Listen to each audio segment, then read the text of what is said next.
O Senhor esteja convosco. Proclamação do Evangelho de Jesus Cristo, segundo Marcos.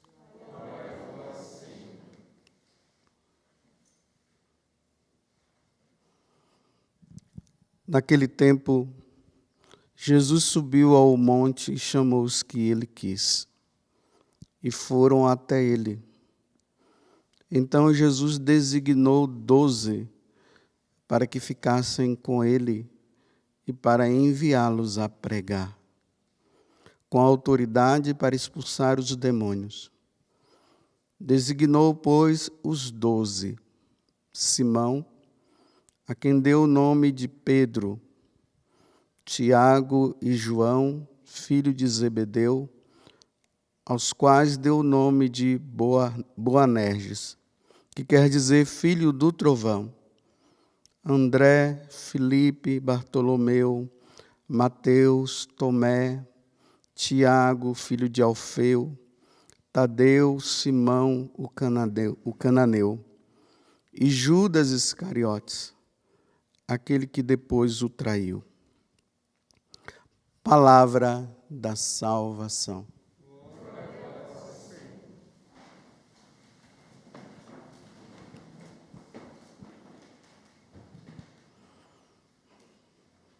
Estamos no capítulo 3 agora do Evangelho de São Marcos, os versículos 13 a 19.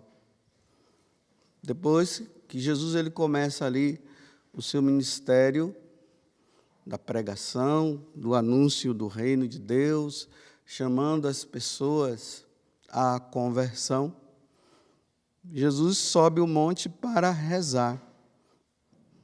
E ali, depois que ele desce, ele vai escolher aqueles que iriam substituí-lo, que iriam representá-lo quando ele voltasse para a casa do Pai.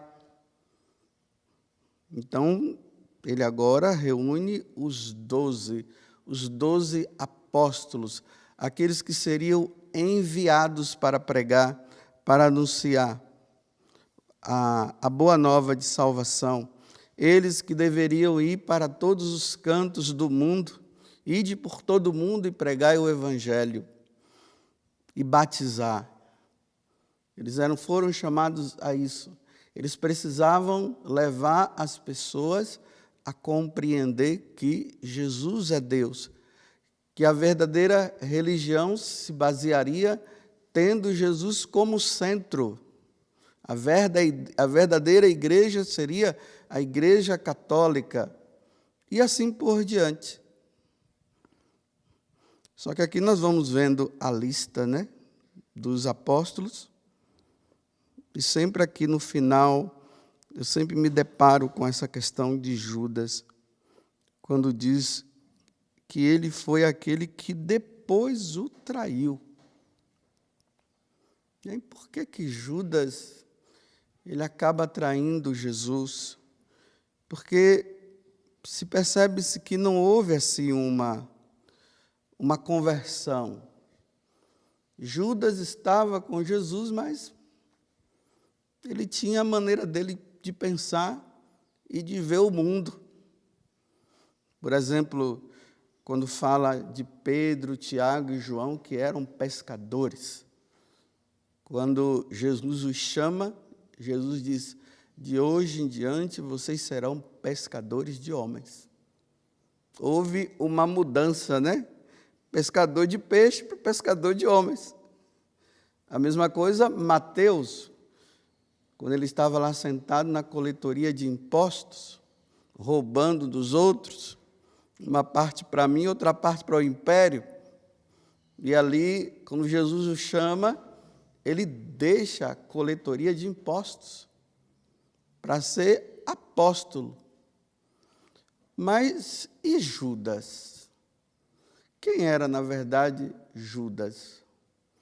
Judas, ele pertencia a uma seita chamada dos Zelotas, ou Zelotes, E o que é que essa seita ela tinha como base, como ensinamento para eles. Eles acreditavam que viria um Messias que seria político.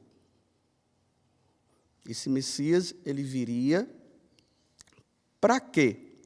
Para estabelecer um reino, o reino de Israel terreno, um reino aqui, ainda mais que os judeus estavam ali sob o jugo dos romanos, né?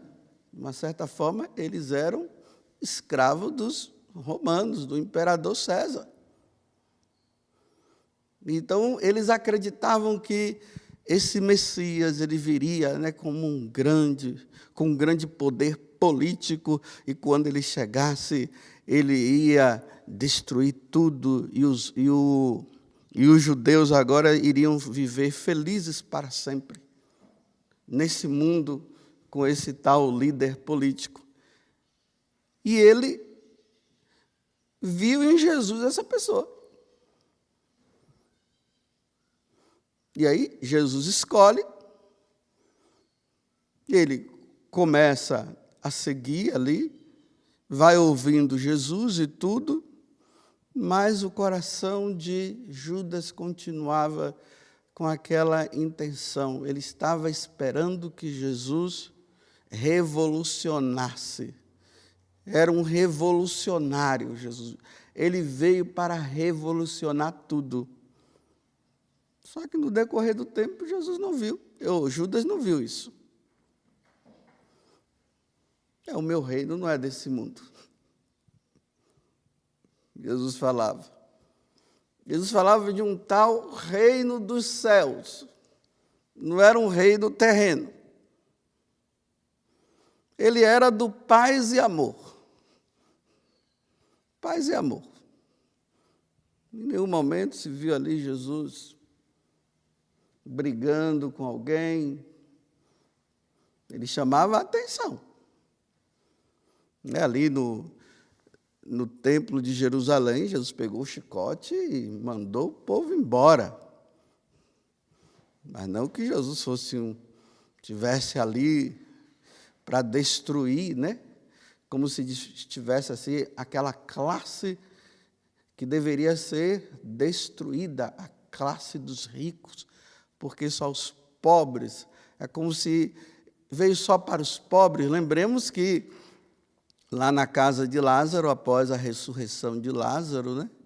Aí uma das irmãs de Lázaro estava lá, aí pegou o perfume de nardo, foi lá, começou a ungir os pés de Jesus. Aí Judas, né, olhou assim, se ela pegasse esse dinheiro que ela gastou e desse para os pobres.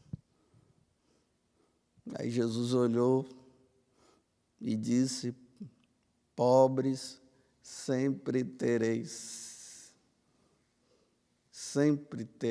pobres, mas a mim não tereis sempre.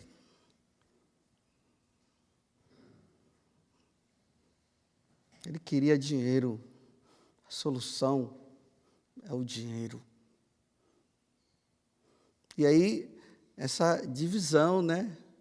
É claro, Jesus chamou a atenção dos ricos, os ricos que não dividiam, os ricos que eram ambiciosos.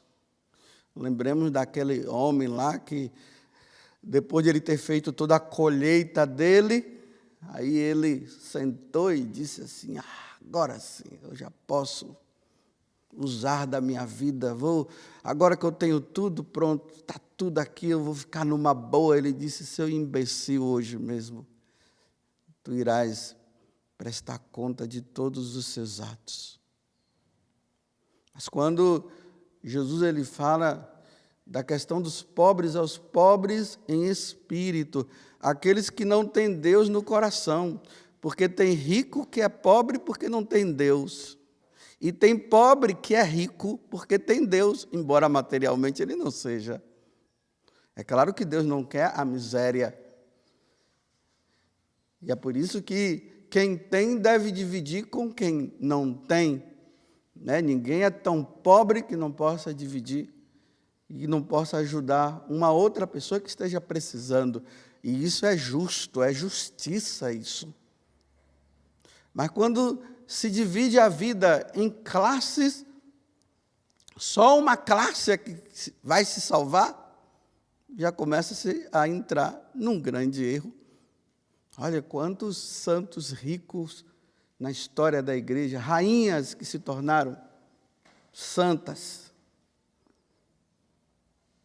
e tantos outros. Aí, quando Judas passa a não olhar mais Jesus como Deus, mas como um homem, aí o que é que ele faz? Bem, se ele não resolve, eu vou tentar resolver com as minhas próprias forças. Esse é o cuidado que nós, sacerdotes, precisamos ter diante da missão que Deus nos deu. A nossa missão é de salvar almas. A nossa missão é de levar as pessoas a compreenderem que Jesus é Deus e que a nossa vida, ela jamais terá sentido se Jesus não for o centro. Jesus precisa ser o centro, Ele precisa ser o centro. É preciso indicar Jesus. É preciso dizer que nós precisamos acumular tesouros, não é nesse mundo, mas no céu. Que nós temos que nós caminhamos para um lugar que é melhor do que esse. Que um dia nós iremos prestar contas dos atos que nós praticarmos, os bons e os ruins. Que nós não podemos nos utilizar de situações maldosas para tentar resolver problemas e depois daí tirar um bem. Não, isso jamais. Os católicos são da paz. Porque Jesus é da paz. Quando nós, sacerdotes, começamos a achar que Deus está demorando muito para resolver os problemas, que a situação está difícil e Ele não resolve, aí nós começamos a olhar para Jesus como um líder político, como Judas o tinha. E quando se olha para Jesus como um líder político, aí já não são mais as leis divinas que prevalecem, mas pode ser a lei da revolução. Precisamos criar um grupo, conscientizar o povo, e nós precisamos mudar tudo isso. E aí Deus é tirado do centro. Aí a Eucaristia, que é o sacrifício de nosso Senhor Jesus Cristo, vai ser tida como um momento de reunião para se discutir como se deve fazer para mudar o mundo. E aí já se passa a achar que a Eucaristia, que a missa é um momento fraterno de partilha de pão e não do sacrifício de nosso Senhor Jesus Cristo. E aí os dogmas já não têm o valor devido, os sacramentos também não têm valor. Os mandamentos, só quando eles são usados apenas para que a minha maneira de pensar esteja de acordo, não a maneira de Deus. Então eu manipulo os mandamentos para mim. E aí o homem vai ficando vazio. o homem perde o desejo de eternidade. Ele acha que é aqui, é nesse mundo que eu fui criado e é aqui que eu preciso resolver as coisas o mais rápido possível. Aí o desejo, repito, de eternidade acaba. Para eles, acabam não achando mais que pecado, não existe mais pecado. Porque quando você fica falando de pecado, você impede de resolver, né? De agir, porque precisamos agir. Então, esse negócio de amar o irmão, amar o próximo, não, vamos amar somente aqueles que pensam como nós. Mas aqueles que pensam o contrário, a gente não tem que amar, não, eles têm que morrer, têm que destruir. Aí esquecemos que Jesus disse que é para nós amarmos a todos e fazermos o bem a todos. E principalmente, Jesus ainda traz uma novidade, fazer o bem a quem nos faz o mal. E aqui está o grande diferencial, né? E aí, quando Jesus é tirado do centro e ele não é visto como Deus, como ele deve ser visto como Deus, então agora Deus é Deus, não é a pessoa de Jesus. Então, todas as religiões, elas nos levam a Deus, não importa a religião que é sua, o Deus é um só. Isso, Deus é um só. Deus é um só. Mas o dogma da Santíssima Trindade diz que é em três pessoas, o Pai, o Filho e o Espírito Santo. E é o Filho que se revela, e é o Filho que nos aponta. Então, se eu digo Deus, Deus, Deus, mas eu não coloco o Filho de Deus, eu não coloco Jesus, então, realmente, tudo nos leva. O que importa é que nós nos unamos numa fraternidade todos juntos para mudar esse mundo, porque esse mundo, Deus veio para nos dar um mundo novo, e o mundo novo não se refere à eternidade. Esse mundo é um lugar, sim, onde nós vamos aprender a ser filhos de Deus, a amar como Deus amou, a tê-lo como Senhor, ajudar o outro, sim, disseminar da nossa vida o pecado e nos preparar para o reino dos céus, para lá. Se eu retiro essas coisas, eu, como sacerdote e seguidor de Jesus, porque ele me chamou há 23 anos, eu vou me tornar um líder político, como Judas se tornou. Judas foi um líder político. Fala-se até que a tentativa de ele chegar lá e pegar vender, né? Que acabou vendendo Jesus Cristo. Era uma tentativa de ver se Jesus reagia, né? Os soldados vindo, pegando Jesus, e poderia reagir. Agora, aquele líder político, né? Existem alguns teólogos por aí que falam que a intenção foi essa. Mas ele foi, beijou Jesus, Judas, com um beijo tu me traz, ele vê Jesus sendo levado, nenhuma reação, quietinho. E aí ele se depara, né, com o remorso de ter entregue, ter matado, de ter entregue Jesus, aí ele acaba se matando. E ficou reconhecido como o traidor. Hoje eu rezando, eu dizia assim, Jesus, me ajuda a não te trair. Porque eu poderei trair Jesus. Eu poderei trair Jesus ensinando vocês errado. Dizendo para vocês que o reino é aqui. Eu trairei Jesus dizendo para vocês que não existe pecado, que todas as religiões levam a Deus. Isso é uma traição. Então, se todas as religiões levam a Deus, para que então o envio dos apóstolos? Ide por todo mundo e pregai o Evangelho. E como Paulo diz, tragam todos a obediência de Deus.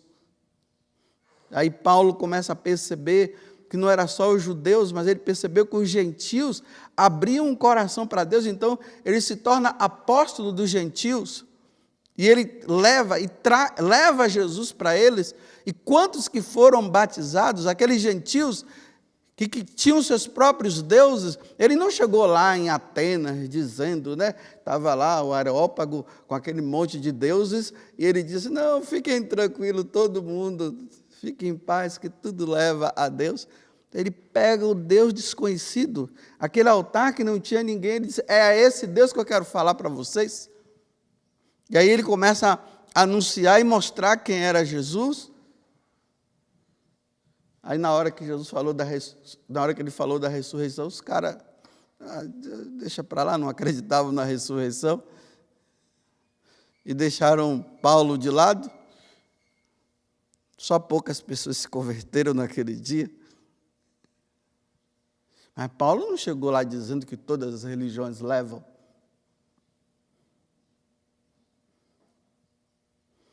Vivemos, irmãos, tempos difíceis e confusos.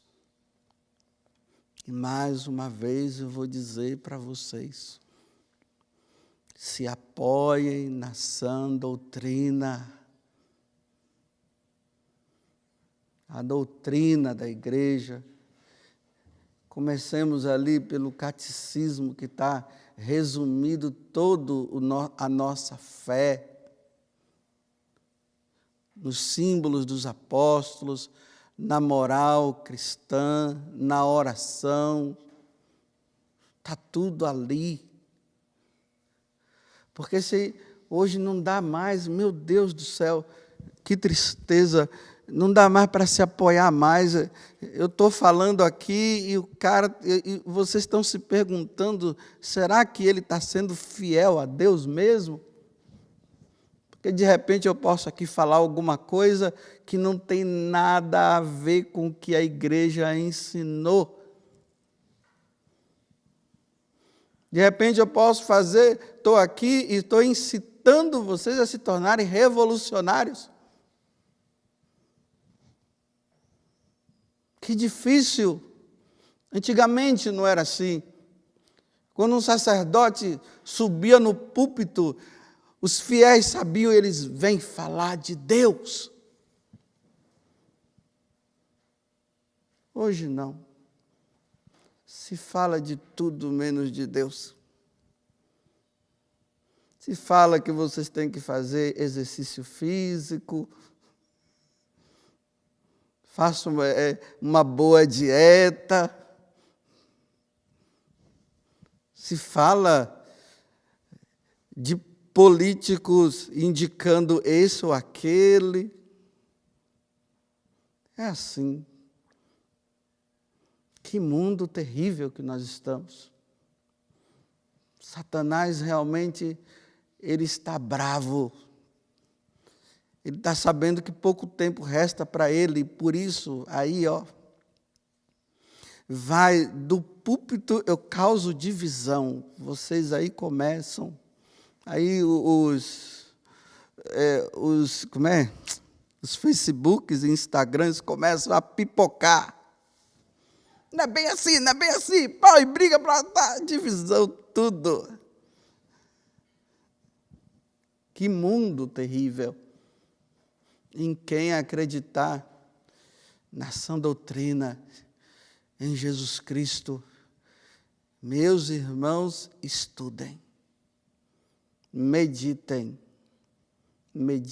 a sã doutrina, estudem a sã doutrina, porque está difícil saber quem é, Judas ou Pedro, quem é hoje. E isso só se resolve, meus irmãos, com vida de oração, com oração. Como eu tenho dito para vocês aqui, rezem pela igreja, rezem por nós sacerdotes, rezem pelos bispos, rezem.